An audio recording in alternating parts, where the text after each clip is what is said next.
မင်္ဂလာပါ Code Learners မှာကြိုဆိုပါရစေအခုပြောပြပေးသွားမှာတော့ Scratch coding ကိုစတင်လေ့လာအသုံးပြုမဲ့သူတွေအတွက် Scratch application ကိုဘယ်လိုရယူအသုံးပြုရမလဲဆိုတာကိုပြသပေးသွားမှာဖြစ်ပါတယ်အဲ့တော့ကြည့်လိုက်ကြအောင်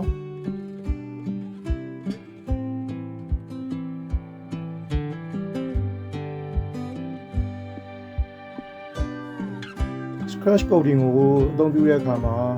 နှစ်နည်းရှိပါတယ် website ကနေသွားပြီးတော့တစ်ခါတည်းအသုံးပြုလို့ရပါတယ်နောက်တစ်နည်းကတော့ကွန်ပျူတာထဲမှာ install လုပ်ထားတယ်ဆိုရင် internet မရှိတဲ့အချိန်တွေမှာဆိုရင်ကွန်ပျူတာထဲမှာ install လုပ်ထားတဲ့ Scratch application ကိုအသုံးပြုလို့ရပါတယ်အဲ့တော့ပထမဆုံး website ကိုဘယ်လိုဝင်ရလဲဆိုတာကိုကြည့်အောင်ကွန်ပျူတာကနေ Chrome browser ကိုခေါ်လိုက်ပါတခြား browser တွေလည်းရပါတယ်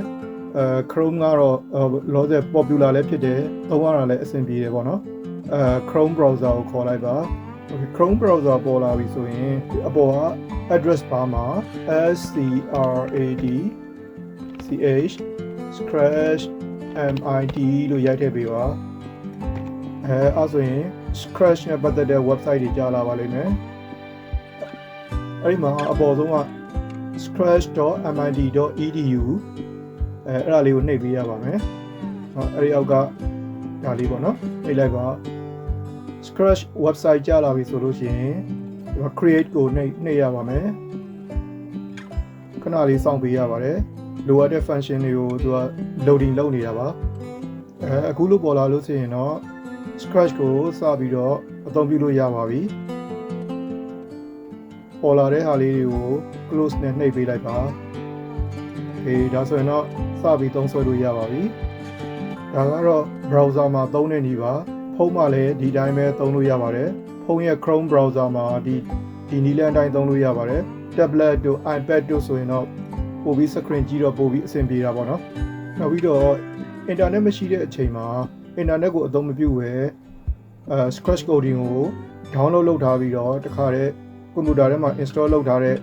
application ကိုတခါတည်းကွန်ပျူတာထဲမှာ install လုပ်ထားရင်လည်း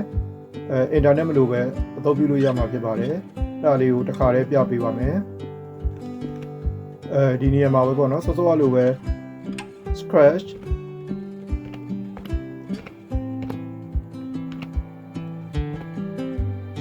mid ဆိုပြီးရိုက်ထည့်ပေးလိုက်ပါ enter နှိပ်လိုက်ပါ okay ဒါလေးကိုပဲနှိပ်ရအောင် scratch mid ဆိုတဲ့အားလေးကိုနှိပ်လိုက်တော့ okay scratch web page ပေါ့နော်ကြာလာပြီဆိုလို့ရှိရင်အောက်ကိုသွားပေးပါ scroll wheel လေးဘိန်းလုံးလေးလှည့်ပြီးတော့အောက်ကိုသွားလိုက်ပါအဲ့ဒီမှာ resources ရဲ့အောက်မှာ download ရှိပါတယ် download ကိုနှိပ်ပေးလိုက်ပါ okay ဒါဆို download scratch app okay ဒါဆိုအောက်ကိုဆင်းလိုက်ပါ okay ကိုအသုံးပြုမဲ့ device ပေါ့နော် Windows computer လား Apple computer လား Mac လား Chrome လားApple မူတည်ပြီးတော့ဒီမှာသူ့ရဲ့ operating system တွေရှိပါတယ်အခုတော့ Windows computer ကနေသုံးနေရမလို့ Windows ဆိုတာကိုပြထားပေးပါတယ်အဲ့ဒီမှာ direct download ဆိုတာရှိပါတယ်ဒီမှာ direct download လေးကိုနှိပ်ပေးလိုက်ပါ okay ဒီမှာ download လုပ်တဲ့ဟာလေးကြာလာပါပြီ okay တချို့ကွန်ပျူတာတွေမှာဒီ internet download manager ပေါ့နော်ထည့်မထားဘူးဆိုရင်တခါတည်း down သွားပါလိမ့်မယ်အပေါ်မှာဒီပေါ်မှာပြပါလိမ့်မယ် okay download လုပ်လိုက်ပြီအခု download complete ဖြစ်သွားပါပြီရနေပြီးတော့application ရှိတဲ့ folder ကိုတခါတည်းဖွင့်လိုက်ပါမယ်browser ကနေ download လုပ်တဲ့ဆိုလဲသူက open folder ဆိုရင်အဲ့ဒီဟာကိုရောက်သွားပါလိမ့်မယ် open folder ကိုဖွင့်လိုက်ပါ okay ဒီမှာ scratch နော် setup exe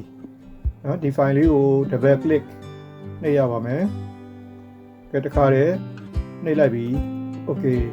အဲ့ဒီမှာ setup dialog box ကြာလာပါလိမ့်မယ် anyone who use this computer ပဲထားလိုက်ပါနော် install ကိုနှိပ်ပေးပါ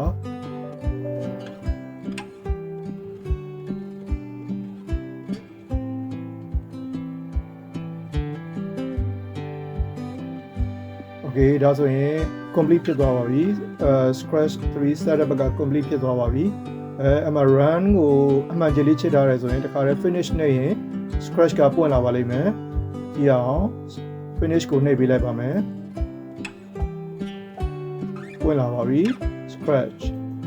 ကဲဒါဆိုရင်စတင်အသုံးပြုလို့ရပါပြီနောက်ကွန်ပျူတာမှာ desktop ကွန်ပျူတာရဲ့ desktop နေရာမှာလည်းဒီမှာ scratch scratch 3ဆိုပြီးတော့ဒီမှာပေါ်လာပါလိမ့်မယ်နော်ဒီကနေ double click နှိပ်ပြီးဝင်လိုက်ရင်နော် scratch application နဲ့ကိုရောက်သွားပါပြီဒါဆိုရင်စတင်အသုံးပြုလို့ရပါပြီအခုရှိတာAndroid phone တွေ Android tablet တွေအတွက်တော့ဒီမှာတရားဝင်ထုတ်ထားတဲ့ Scratch 3မရှိသေးပါဘူးနော်အဲ့ဒီအတွက်browser ကနေပဲဝင်ပြီးတော့သုံးရမှာဖြစ်ပါတယ်နော် Scratch web application ပေါ့နော် website ကနေတခါတည်းဝင်ပြီးတော့သုံးရမှာဖြစ်ပါတယ်မရှင်းနေတာရှိရင် comment မှာမေးမြန်းနိုင်ပါတယ်အားလုံးကိုကျေးဇူးတင်ပါတယ်